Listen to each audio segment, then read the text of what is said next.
Hi everybody, Cheryl Knowlton coming at you with this week's safety tip of the week. Let's talk today about listing appointment safety. I'm going to give you 4 tips that you can use to keep yourself safer when you are doing listing appointments. Number 1, Google the seller. Make sure that the person who is calling you on the phone to ask you to come and list their property is actually the seller of the property, which is just smart business, but it's also really good to help keep you safe. And see if there's anything that you need to know about that property so that you can ask the proper questions.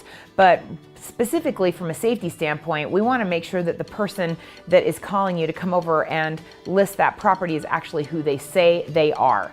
Number 2, ask the seller how they found you. If they are a referral from someone you actually know, that is so great. That's what we live for, right? We want to try to get referrals from people that we already know, like, and trust. You call that person and say, thank you so much for referring Tyler to me. He sounds awesome. I'm so excited to work with him, and verify that that conversation actually took place and that this mutual friend actually does know Tyler and can vouch that he is a really great guy, and you can go over there and feel really great about listing Tyler's home.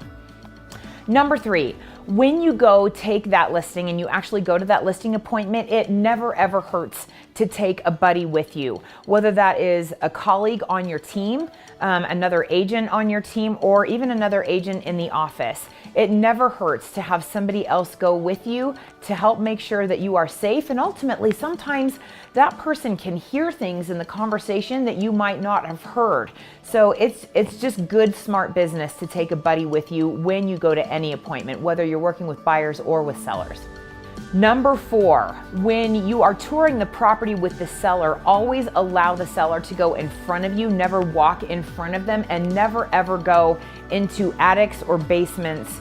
That I could tell you stories that would be far beyond the scope of this video that would scare the ever-living socks off you.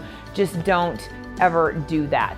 Going back to point number 3, if you have a buddy with you, it becomes a little less scary to explore other spaces. But yeah, and that gets into another video, which is make sure you're wearing the right shoes for the job. But those are your 4 tips for today when you're going to a listing appointment to help keep you safe. I would love it if you would comment on this video and share any other additional tips, things that you have found that have worked well for you to help keep you and your colleagues safe while at listing appointments. I'd love it if you'd share this video so that we can keep the conversation going with other real estate professionals. As with all of my video segments, I hope that you take this information, I hope you utilize it to create explosive success for yourself in your business and keep yourself safe.